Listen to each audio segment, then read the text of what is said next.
Good evening, everyone. Thank you for coming out tonight. I am Brooke Clement, Director of the Gerald R. Ford Presidential Library and Museum, which is part of the National Archives and Records Administration, and it's my pleasure to welcome you here tonight. Thank you, as always, for your commitment to this library and museum, for showing up, and thanks to the Gerald Ford Foundation for its continued support for programs just like this one. Before we begin, can you please be sure your cell phones are turned off or placed on silent? And while you do that, I want to be sure to make you all aware of some upcoming programs. Next week, on April 29th, Pulitzer Prize winning author Frederick Logevall will be here to reflect on the 50th anniversary of the end of the Vietnam War. Next month, on May 21st, we will have documentarian Naja Fatim Lockwood here. She's going to screen her latest film on Healing Land's Bird's Perch. And as she describes this project, she wanted to tell the story of reconciliation 50 years after the fall of Saigon. It's not about who won or lost the war, but about how we as the children of that conflict come to terms with our parents' trauma. We hope to see you there. To learn more about all of our upcoming programs and events, please visit our website at fordlibrarymuseum.gov. And now I'm going to turn it over to Dr. Morel Lukey, our curator, here to introduce tonight's speaker.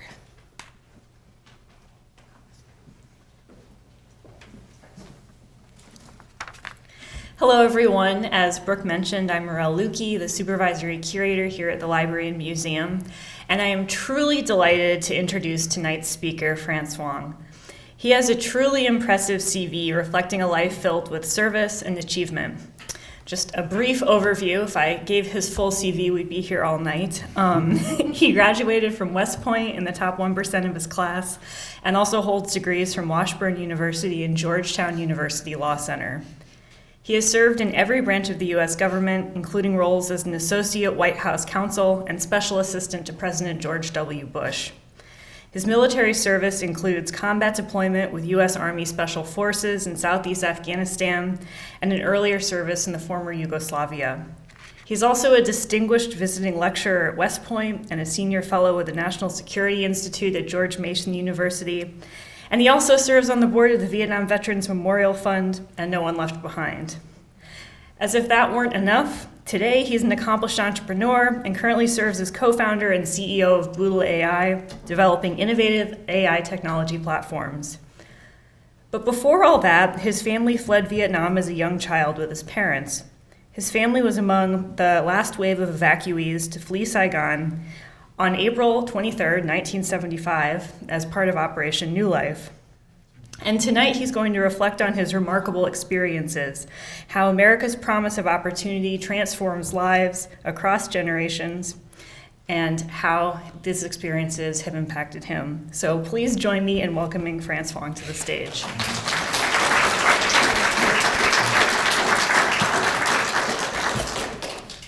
Good evening, everyone. It's a real pleasure to be here tonight, especially given that this is the 50th anniversary to the day that me and my family were evacuated from Saigon. Before I begin, I'm just curious, how many folks here in the audience served in Vietnam, in the military or in the diplomatic corps? Great. And how many folks here had a relative who served? Okay, fantastic. So as was mentioned, I'm from Vietnam. This is a photo of me and my grandmom. I was born September 26, 1973 in Saigon. My family was originally from the north, moved south, as many Catholic families did in 1954 when the communists took over and split Vietnam. Here's a picture of my father and my mother. My father was a South Vietnamese Army officer. My mother worked for the U.S.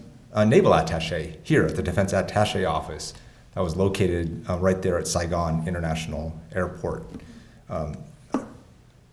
Here is a picture of her getting an award from the Defense Attaché.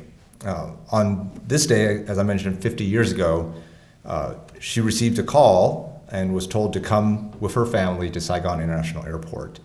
And on that day, we boarded an Air Force C-141 Starlifter, forever changing the course of our lives as thousands of other lives were changed in a similar way. But let me back up. How did we get here? And the story of this airlift and my own story is intricately interwoven with the story of President Ford. In January of 1973, there was the Paris Peace Accords. That was the end of the U.S. direct involvement in the Vietnam War. Obviously, peace did not last long. Fighting continued after that. When President Ford became president, not long after, in January 1975, he was asked if there was any circumstances under which the United States might actively participate again in the Vietnam War. And he very famously said, "I cannot foresee any at the moment." Not long after he meets with congressional leaders, he asked for $300 million in funds for American support. Congress flatly denied his request. Fast forward, late 1974, early 1975, North Vietnamese forces launched a series of offensives sweeping across South Vietnam, leading to large-scale desertion. At this point, there's only a few thousand Americans left, mostly there in Saigon, mostly at the Defense Attaché office.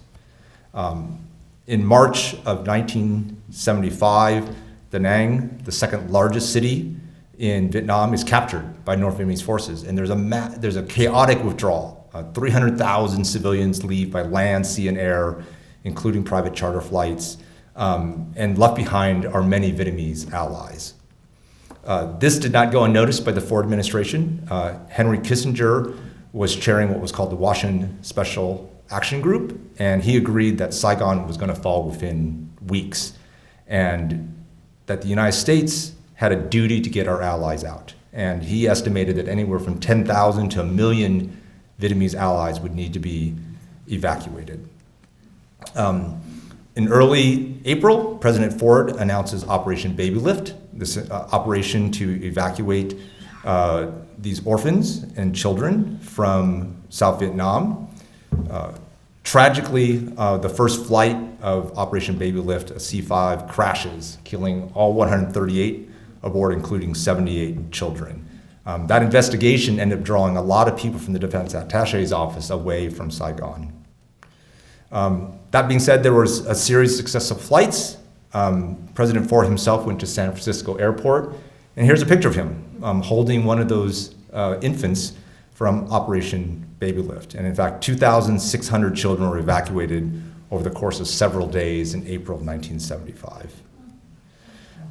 Shortly thereafter, President Ford meets with his Army Chief of Staff and meets with David Kennerly, the former White House photographer, who had gone to Vietnam as a combat photographer and brought back pictures of South Vietnam's ongoing collapse. And President Ford not only saw those photos, but he had them prominently displayed in the West Wing. When someone took those photos down, President Ford ordered them back up and said, I want my staff to know what's going on over there. At this point, President Ford is thinking hard about the evacuation and how to make the evacuation happen. The Secretary of State at that point, Ingersoll, writes a memo to the Attorney General estimating that there was at least 200,000 Vietnamese allies to whom the United States has an obligation, and that the number may actually be many multiples of that. A few days later, President Ford and 16 members of his staff meet with congressional leaders and the committee chairs and discuss the evacuation and the authorities for it. And one thing that's of note here is, while he was a Republican president, those leaders were from the opposite party. Congress at the time, the Senate and the House, were controlled by Democrats. Henry Kissinger at that point tells President Ford that they had a list of evacuees that numbered potentially up to 1.7 million.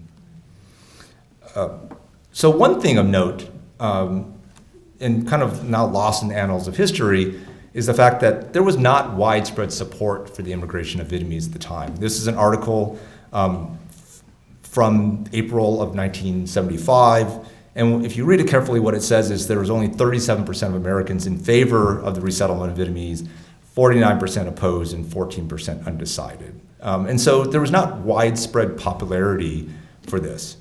Despite that, President Ford took a different view.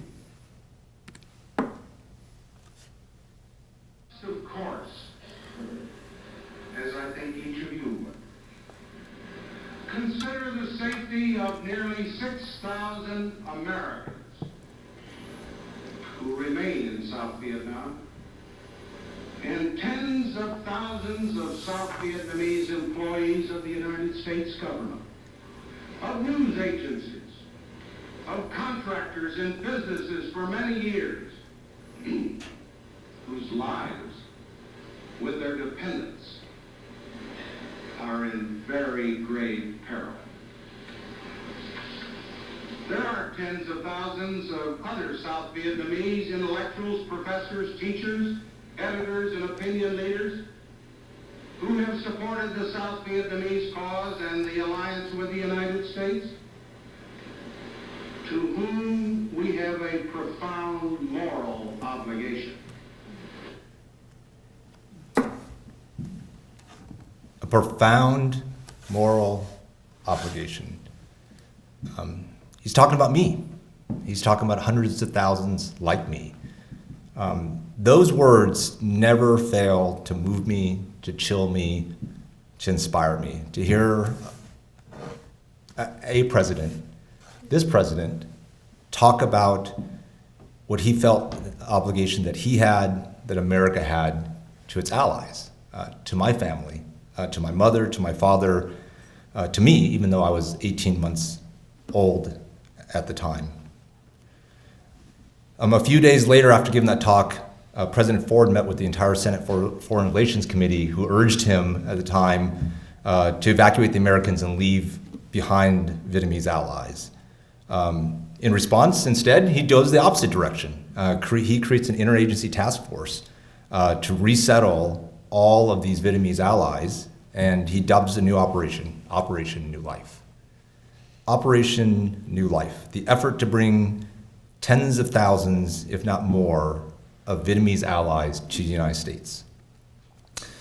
Ambassador Graham, who features prominently at this time frame, was the U.S. ambassador to Vietnam, and he resisted any outward efforts to essentially speed up the evacuation, while tolerating a lot of covert efforts.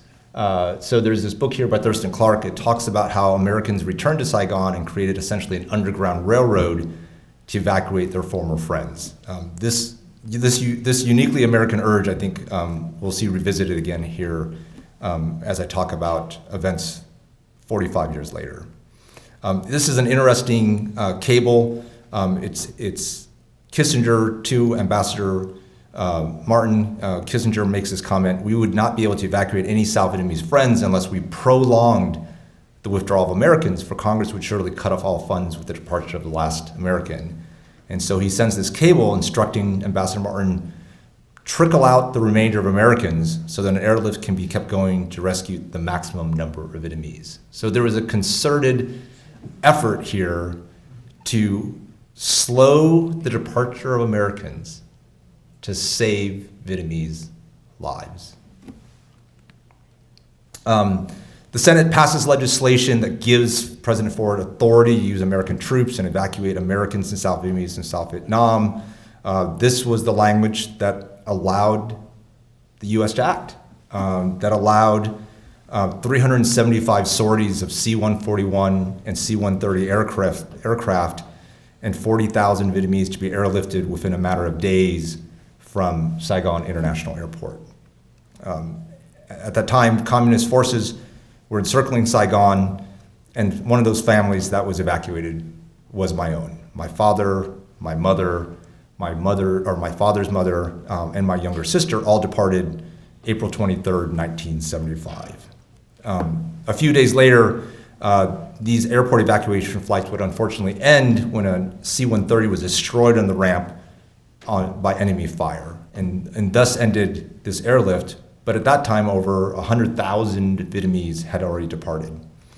Of course, many more Vietnamese wanted to come out, and we saw chaotic scenes at the U.S. Embassy of Vietnamese who still wanted to depart and could not.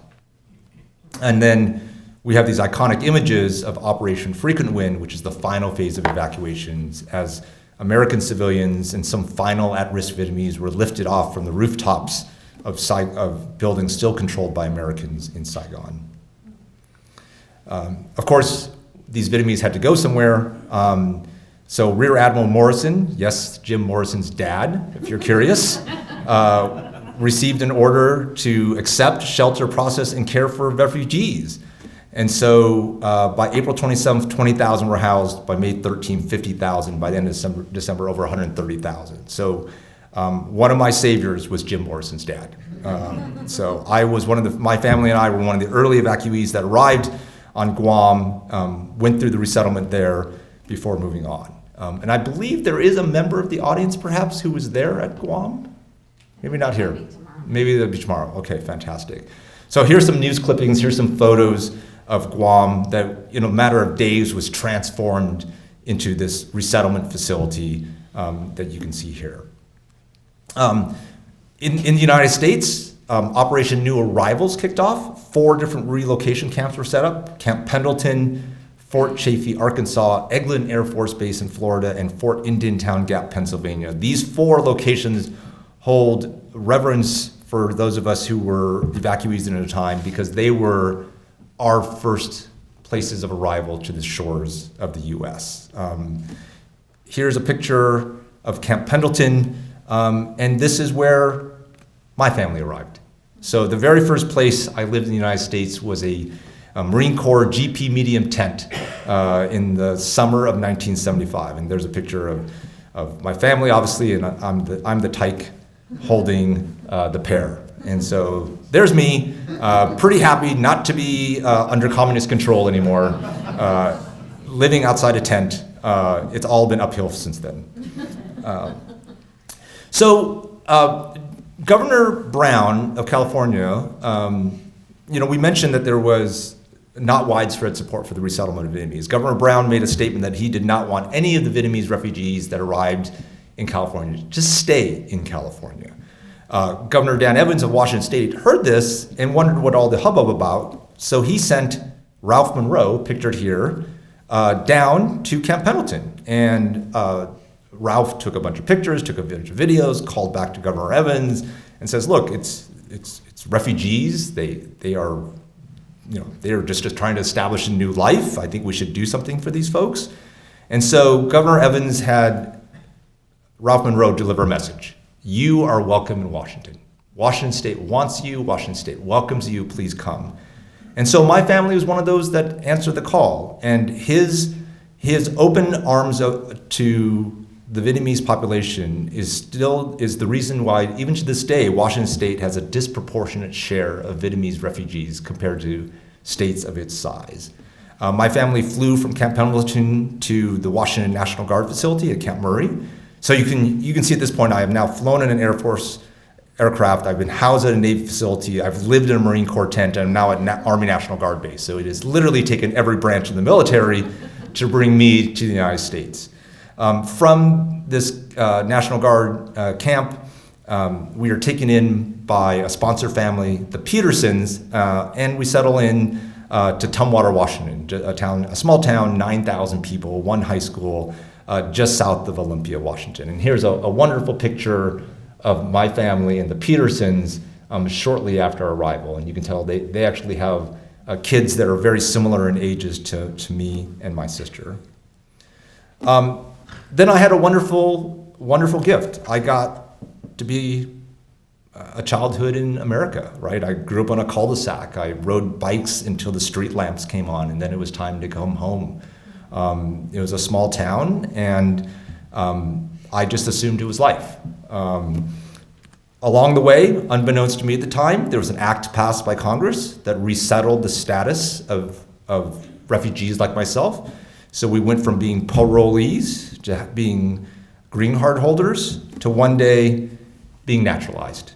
And so at the age of 9, I showed up at a courthouse and I became a naturalized citizen, despite my bowl cut haircut you can see here.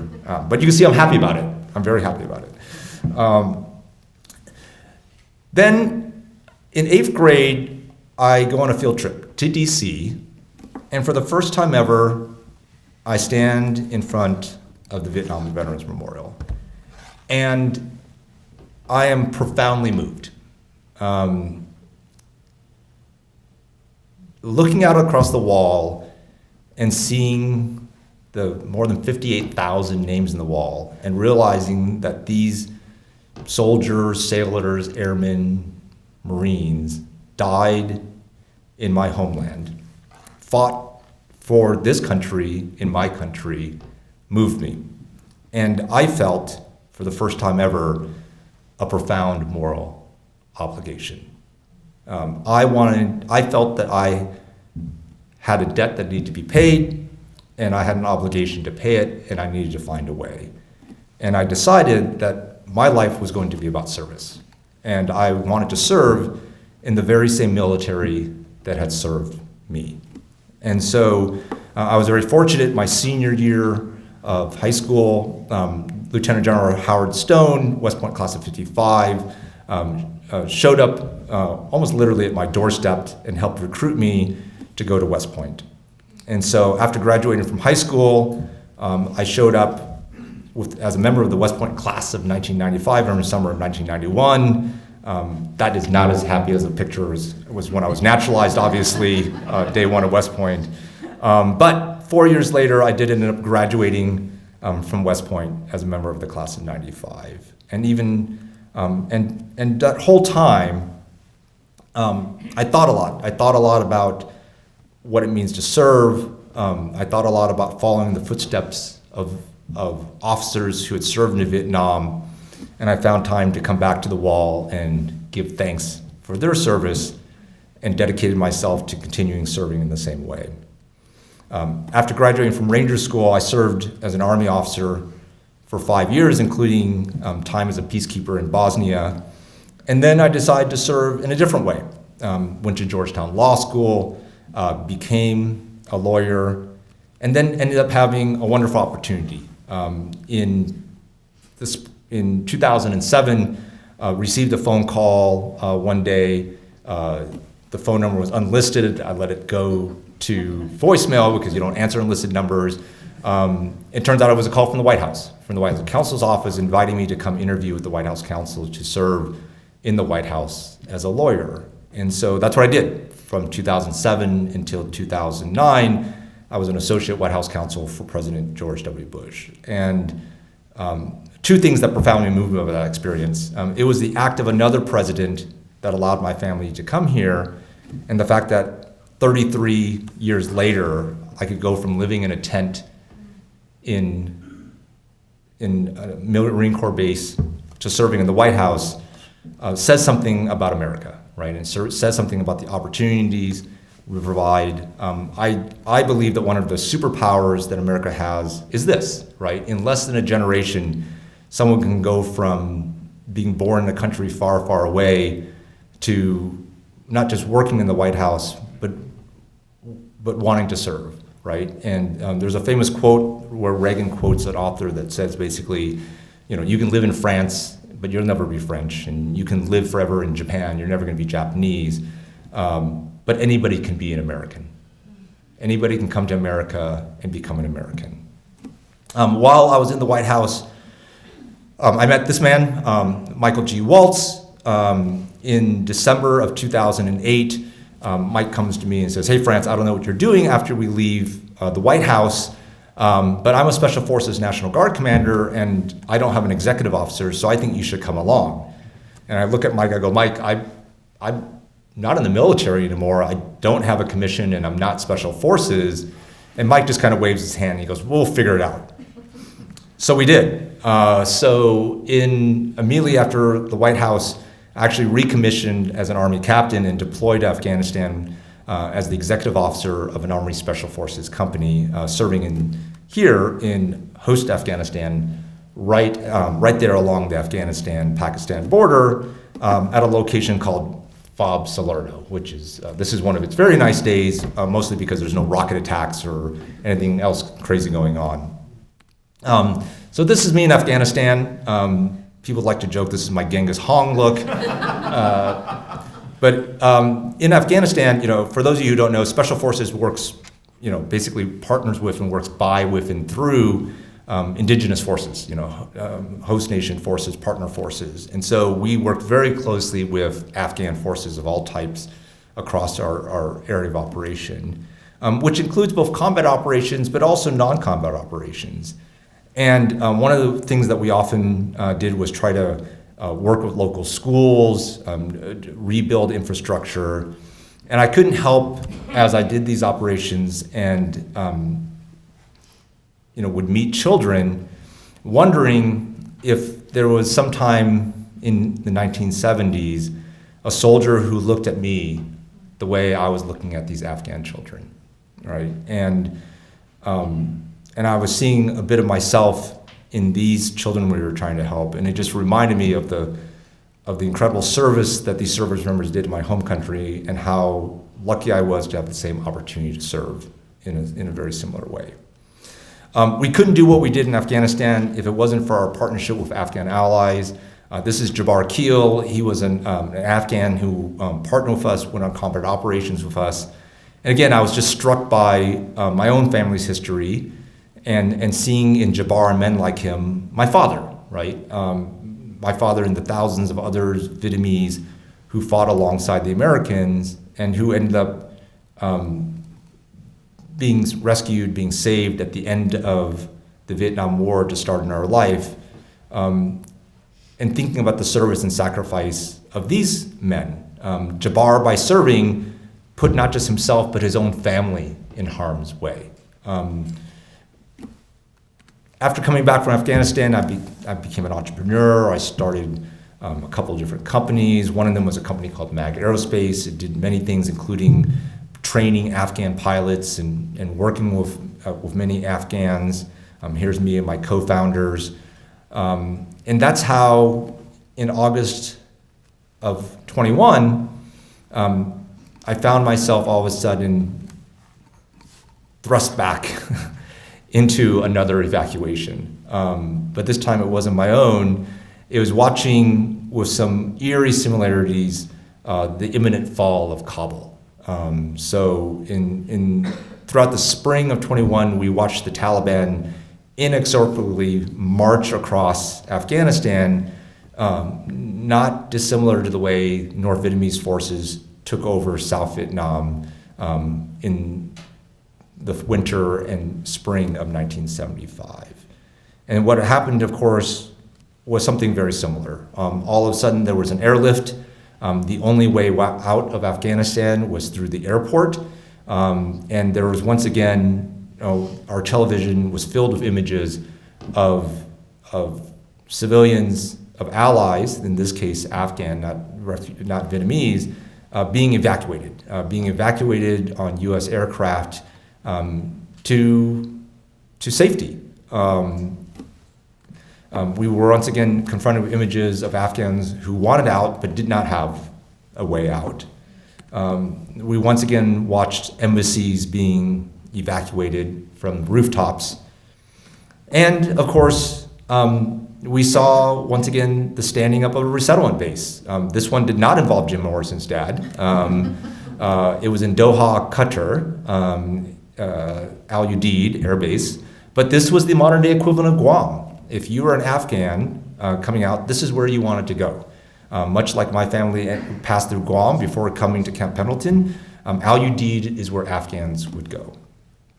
And we set up resettlement camps, once again, in the United States, 6 different camps that processed Afghans arriving in a way that is a direct echo of what happened at the end of the Vietnam War. One thing that happened, but in a different way, was once again, concerned Americans stepped up. But in this case, they didn't have to fly all the way back to Afghanistan, though some did. But we live in an interconnected world. And so what ended up happening was that thousands of former veterans and diplomats and intelligence workers, as well as those who had no connection to Afghanistan before, organized online to help Afghan allies. And they worked tirelessly, in some cases avoiding sleep, not taking care of themselves, emptying bank accounts, helping Afghans from half a world away, from their bedrooms and their kitchens and their living rooms. There's this massive effort to organize networks that would provide information, open doors, try to get people through gates. And a number of organizations rose up to organize these efforts. And one of those was an organization called Allied Airlift 21, which was the organization that I ended up being involved with and became the executive chairman with. And over the course of the last several weeks in August, this organization, similar to many others, it wasn't the only one by any stretch, helped hundreds of Afghans get through the gates of Bagram International Airport and come to safety in America.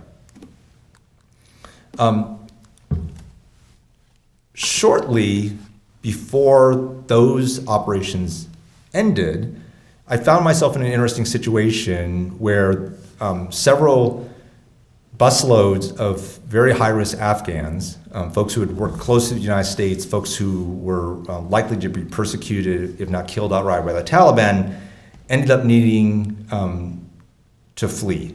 They were supposed to get into a gate in the closing days of the fall of Kabul, were unable to, and so myself and several other volunteers had a choice. We could tell them to go home, we could tell them to go in hiding, or we could find another option. And the other option we decided was to give them the option of being moved overland to a town called Mazar-e Sharif and try to get them a plane out. And so through this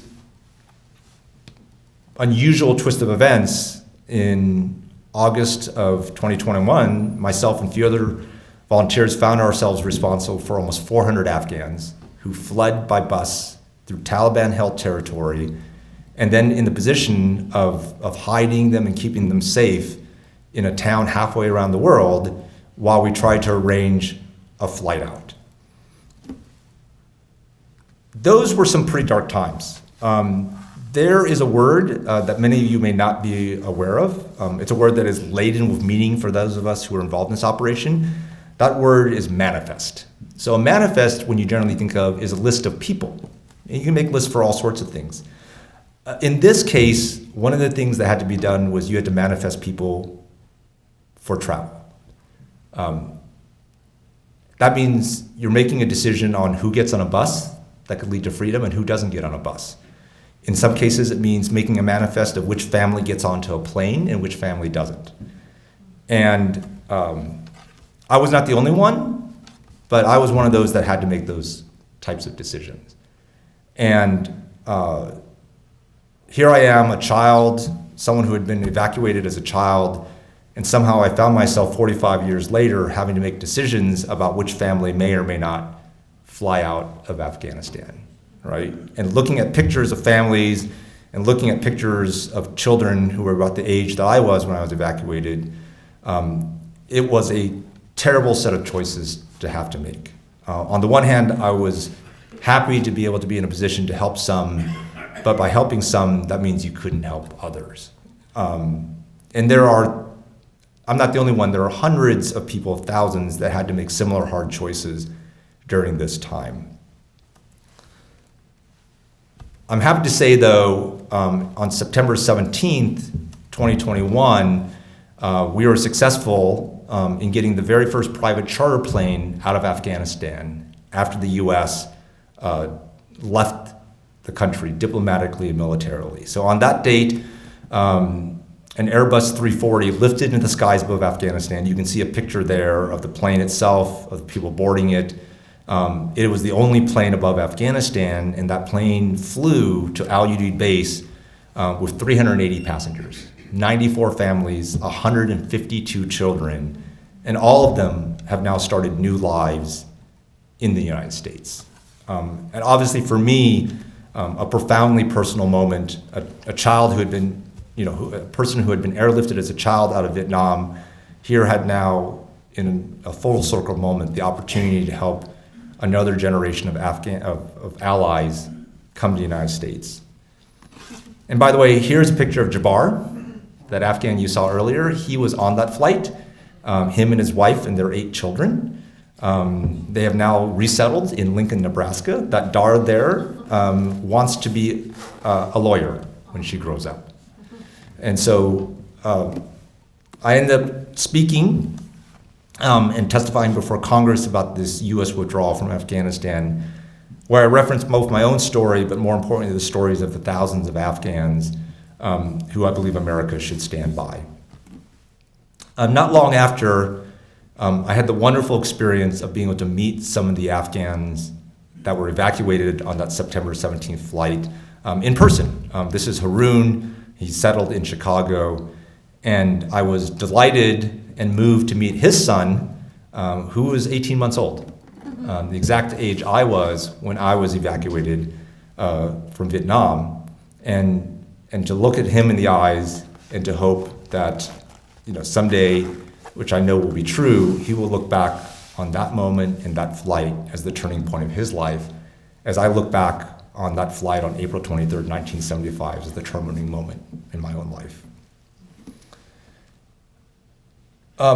As I think back on this journey, as I think back on this personal tale of mine, there are three things I am deeply, deeply grateful for. The first is the opportunities I've had. Every day, not far from my mind, is the deep understanding that my life could have been very different. That had it not been for my family being evacuated, that little boy there on the left, his path forward would be very different than what ended up being. That the opportunities I've had in America are unlike any other opportunities I would have had anywhere else. And in fact, what awaited me had my family not departed would have been far, far worse. And so I am every day filled with deep gratitude for just being an American and for being in America. The second thing I'm grateful for and continue to be grateful for is the service of all the soldiers, sailors, airmen, and Marines who fought in a country far from home. Now, look, many of them were drafted. Many of them did not, they weren't motivated by a desire to particularly help, the Vietnamese. It doesn't matter. It doesn't matter because they served, they sacrificed, and whatever their motivation was, they did it for me, right? And I benefited, and I'm grateful to them. And I'm proud to be able to serve now on the board of the Vietnam Veterans Memorial Fund and continue to honor their legacy and their sacrifice.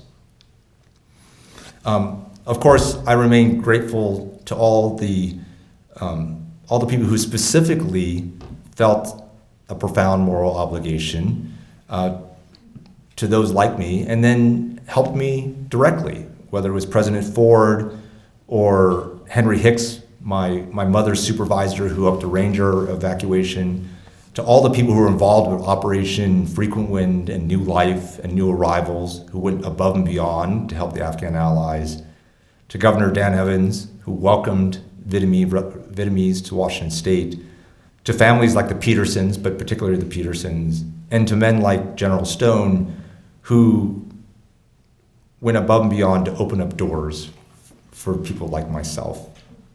I am grateful to their service, to myself, but to anybody who opened up their arms to our Vietnamese allies who are starting new lives here.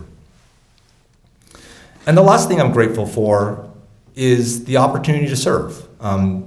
President Ford was dedicated to a lifetime of service, right? Ever since, from being an Eagle Scout to 25 years in Congress, and then finding himself thrust into the vice presidency and into the presidency, he served with humility, and he served with a desire to be committed to the greater good. And here's one of his quotes, and it's probably my favorite quote from him: "The more freedom we enjoy, the greater the responsibility we bear towards others as well as ourselves."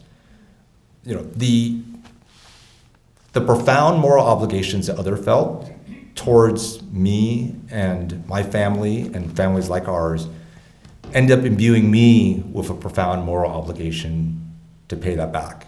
And far from being a burden that has given my life purpose, that has given my life meaning, it it has been the guiding star for my life. And I'm not alone. There are many Vietnamese Americans who feel the same way I do. To serve, to have a purpose beyond yourself, to always have that ability to look and to have something that drives you. In this case, a desire to give back to the country, to the military, and to the people who paved the way for me has been a profound gift. And so for those of you who are listening, who were involved in this, whether as a service member or supporting a service member, whether you helped Vietnamese immigrants or other immigrants as they settle in your communities, thank you. Thank you for what you do. Thank you for making America what it is. And thank you for inspiring people like myself to a lifetime of service. So with that, I'm going to conclude my remarks. Thank you very much, and maybe open it up to some questions.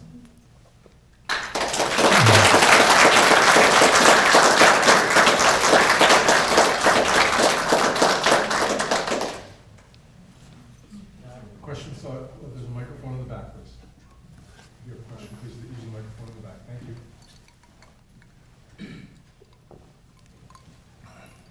Yes, President Biden was, in the U.S., was severely criticized with the nature of the withdrawal from Afghanistan. The withdrawal from Vietnam was also very hectic, and I would guess there are a lot of similarities in the way it was, if you will, managed or mismanaged, and the criticism, in my mind, that a little bit I've read about it, that it was the U.S. was unfairly criticized for it because just absolutely chaotic with what was going on there, and there wasn't the same type of criticism of the chaotic withdrawal from Vietnam. And I was wondering if you'd comment on the compare and contrast the way those were managed, mismanaged. Yeah, I think if you talk to anybody who was involved in those evacuations, they are going to have plenty of criticisms and plenty of things that they are upset about. Whether they should have occurred at all, though I think in both cases, there's a lot of people who say we had to leave at some point, so that's not the issue. The question is how, right? And the thing that kind of stands out, and there are many after-action reports about Vietnam. You can read them, you can find them online. What's very interesting is you read them, they will echo many of the same comments made about the withdrawal from Kabul. There, I think, every administration is responsible for what happens on its watch.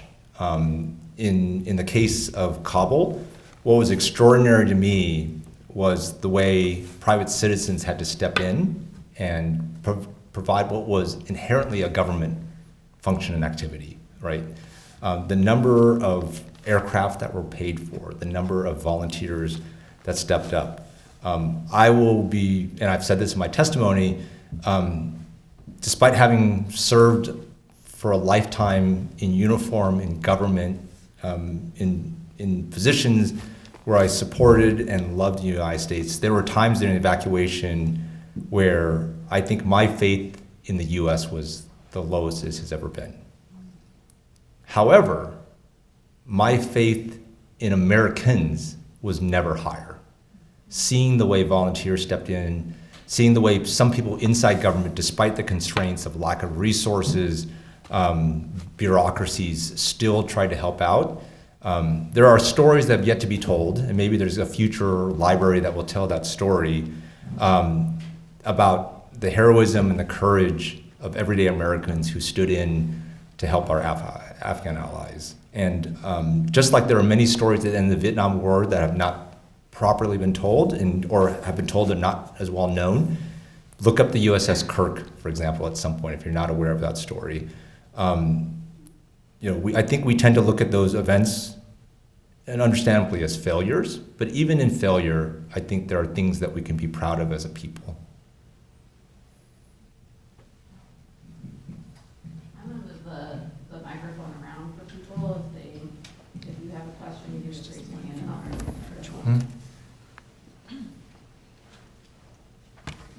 Oh, okay. So here's a question. As a refugee, did you face any teasing from other children when growing up in the U.S.?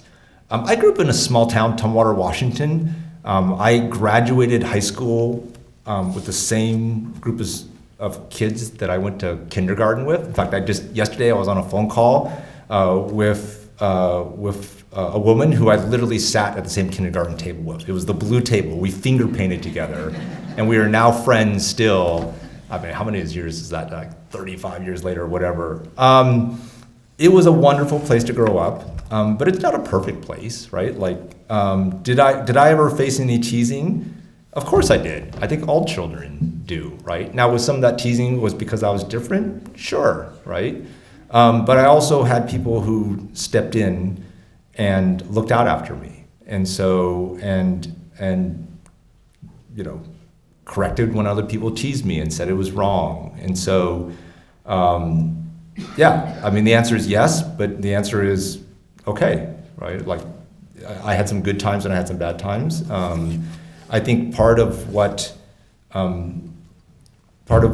makes us who we are is not just all the things that go well for us, but all the things that we face in terms of adversity. So I personally think growing up in Tumwater, Washington was a marvelous place to grow up. But it wasn't a perfect place, but no place is. Any other questions?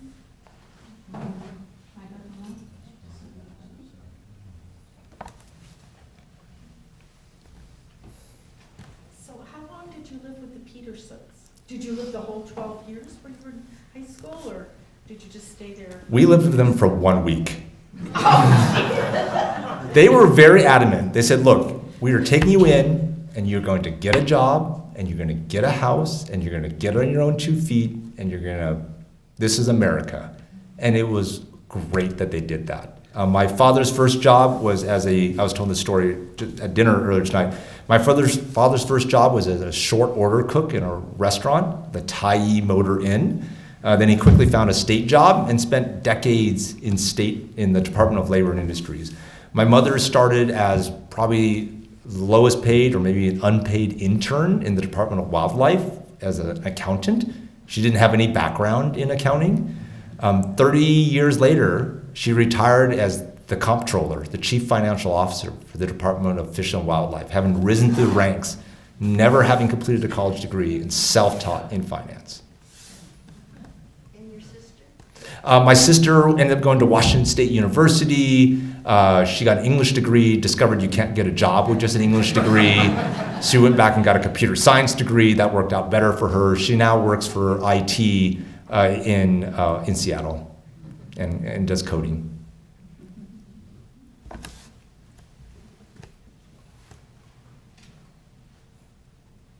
Would you have any time in the next few years to run for the presidency?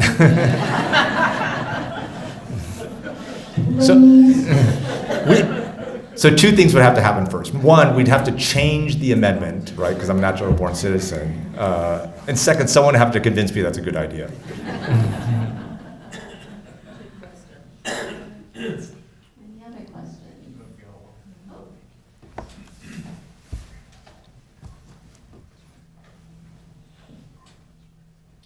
If you had one piece of advice for high schoolers, what would it be?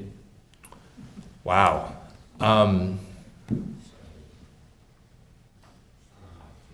Find your purpose. So we all want to succeed, right? Obviously, like success is important. But I really think success is a byproduct of doing the things that give your life purpose and meaning. And if you can, the earlier you can find that, the longer you have to pursue it. And so, I talk a lot to college students, cadets, the military. Living a life of significance is a gift, a joy. Someone once asked me, what is the reward for a lifetime of service? And my response was a lifetime of service. Like, it is its own reward. And so, I think talking to young people, not sure they will understand that right away, but you can plant the seed, and hopefully it's fertile ground.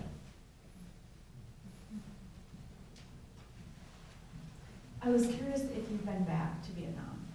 So I have had a top secret SCI clearance for like 20 years, and I have communist relatives. Those two things don't mix. So I've not yet been back, but things are normalized now. As soon as my kids are a little older, I'm going to make a trip back.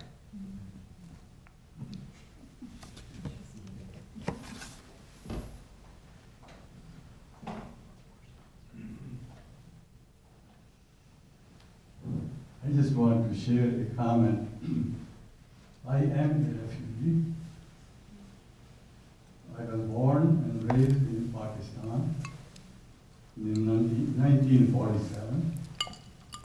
We were displaced. We moved from Pakistan into the area that now is India. And I'm from the province of Punjab. Punjab was bifurcated into two. Unfortunately, we were in the area which now is Pakistan. And my dad, who was a doctor in charge of a hospital, his words echo in my ear all the time. In the history of mankind, the kings have changed, the rulers have changed, but the subject has never changed. 3 weeks later, we had to pick up part and parcel and leave the area, which now is Pakistan, and went into India. My dad, who was a doctor, he said, "We have lost everything. I still have my medical degree, and we will make more with this degree." He was appointed as in charge of a hospital within a couple of weeks, and the rest is history.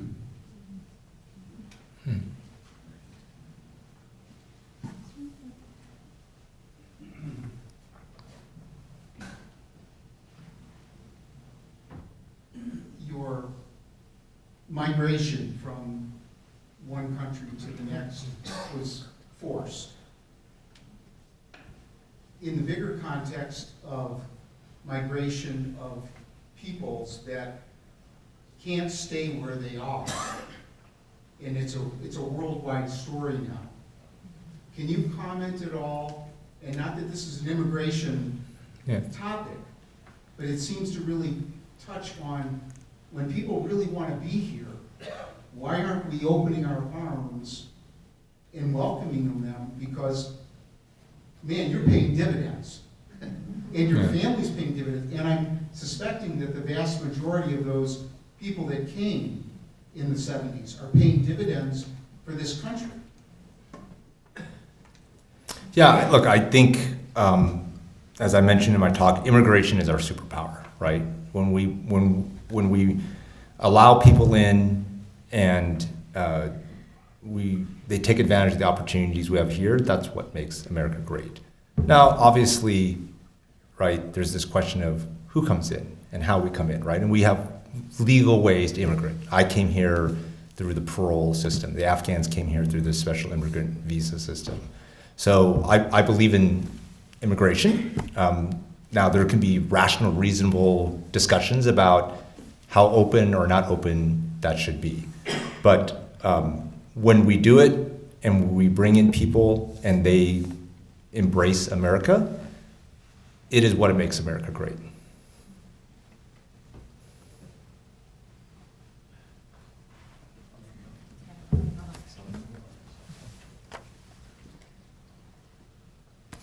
What were some critical, here's the question, what were some critical initial hurdles faced by your family shortly after arriving in the US? That's a good question.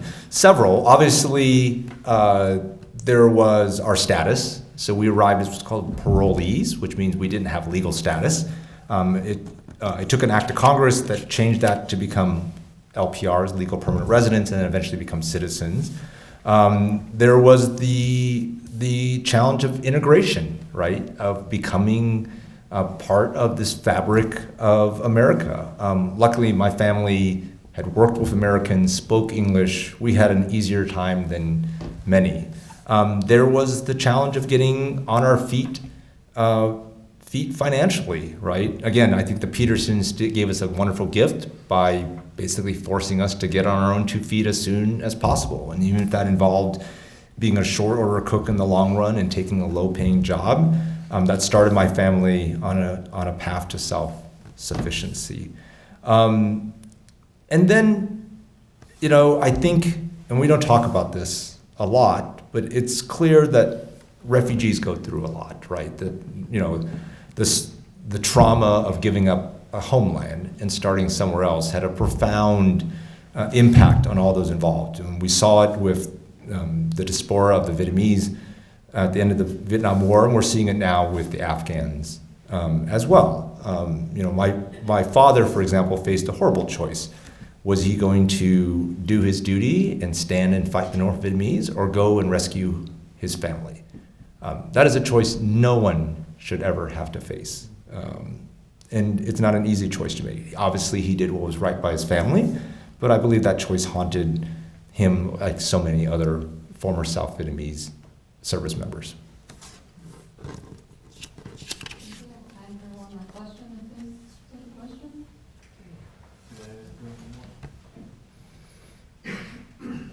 You had one book recommendation. I'm gonna go Marcus Aurelius. I'm gonna go Meditations. I'm a big Stoicism fan. So,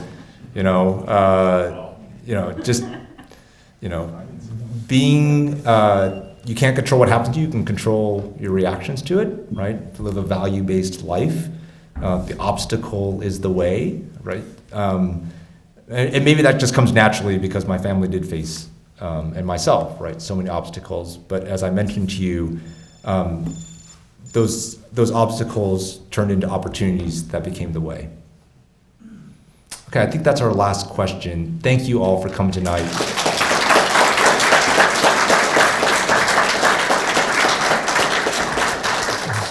Thank you so much. Well, that was an incredibly emotional, riveting, and learning experience, I think, for all of us on absolutely so many levels. We have a gift for France, but he will not get it until tomorrow in Grand Rapids. It is a special gift, and I'm not going to tell anyone what it is, but he is a fan of Ford, and because he's a fan of Ford, we have something special for him tomorrow. I'd like to remember that we have a really Pulitzer Prize next week, next week, April 29th, the day before the fall of Saigon. We have Dr. Fred Logevall, Harvard University professor. This will be his third time with us. He is one of the most incredible orators you will ever hear. He is absolutely fantastic and riveting, just like tonight. Hope you all show up for that. The movie coming up in May is. I had a chance to actually preview it before we allowed it to be here. It is amazing. It's a 35-minute long short film, which is being, of course, released to the Academy of Motion Pictures for a potential Academy Award. It is absolutely emotionally draining. It is amazing, absolutely amazing. Please come out for that as well. We have cookies and snacks available. That was a good transition, wasn't it? Available outside. We hope you stay around, talk with us, talk with France. We'll be around, and thank you very much for coming here and for your support of the Gerald R. Ford Presidential Library and Museum and the National Archives. Thank you very much. Have a pleasant evening.